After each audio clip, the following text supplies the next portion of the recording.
స్వామి శరణమయ్యప్ప.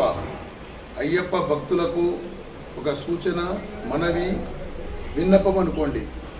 ఎందుకంటే మనము ప్రతి సంవత్సరము ఎంతో కఠోరమైన దీక్షతోటి ఏకభుక్త భోజనము, శీతల స్నానాలు మరియు భూతల శయనాలు మరియు ఈ విధంగా కఠోరమైన దీక్షను అవలంబిస్తూ మనము స్వామి దర్శనానికై కేరళకు వెళ్తుంటాం.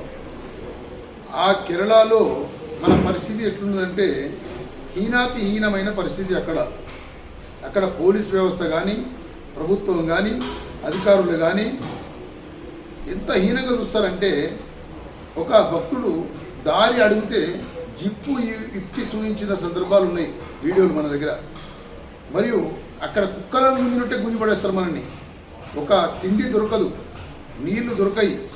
అసలు అడవి ప్రాంతము, దట్టమైన చెట్లు, లోయలు. అక్కడ ఎక్కడ పడిపోతాము, భయాందోళన, నిద్రలు ఉండయి, ఆహారం ఉండదు, దేవుని దర్శనం కూడా సక్రమంగా దొరకదు. ఇట్లా అయినా కూడా మనం అయ్యప్ప మీద భక్తి విశ్వాసంతో, ఒక నమ్మకంతో, దైవత్వంతో, హిందుత్వం కోసం, మన ఆచార వ్యవహారం కోసం స్వామివారిని నమ్ముకున్న వాళ్ళకి ఎప్పుడైనా మంచి జరిగింది, జరుగుతుంది కూడా. కానీ ఈ అధికారులు బుద్ధిహీనులైనటువంటి అధికారులు ఓన్లీ దేవస్థానం యొక్క ఆదాయం కొరకు మనల్ని వాడుకుంటున్నారు. మరి మనం కూడా గ్రహించాలి. మనము మన మతం హిందూ మతం. అక్కడ ఎరిమేలికి వెళ్ళి దర్గాకి వెళ్తాం.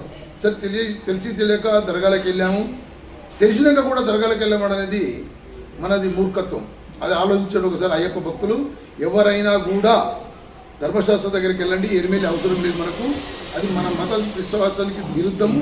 సమాధులకు మొక్కడం అనేది మాల వేసుకున్న వాళ్ళకు మంచి పద్ధతి కాదు, ధర్మం కాదని చెప్పి పెద్దలు కూడా మనకు చెప్పారు. తెలిసి తెలియక చేసిన తప్పులకు మనం ఒప్పుకుందాం. తెలిసినాక కూడా చేస్తే అది తప్పు అవుతుంది. రెండవది, పంబా నదిలో అమీబియా అని ఒక వ్యాధి సోకిందని తెలుస్తుంది. ఇప్పటికీ 19 మంది చనిపోయారు, ఎంతోమంది రోగగ్రస్తులు అయినారు. మనము స్నానం చేసేటప్పుడు శుభ్రతను పాటించాలి. ఇంకోటి, ముక్కు చెవులు మూసుకొని స్నానం చేయాలి. ఒకవేళ ముక్కుల నుంచి కానీ చెవుల నుంచి కానీ ఆ నీరు వెళ్ళినట్టయితే మనకు వ్యాధి సోకే ప్రమాదం ఉంది. ఆ వ్యాధి ద్వారా విరోచనాలు మరియు మానసిక ఆందోళన, మెదడు వాపు, ఇలాంటి ఎన్నో రోగాలు వచ్చే సూచనలు ఉన్నాయి. దాదాపుగా 19 మంది చనిపోయారు.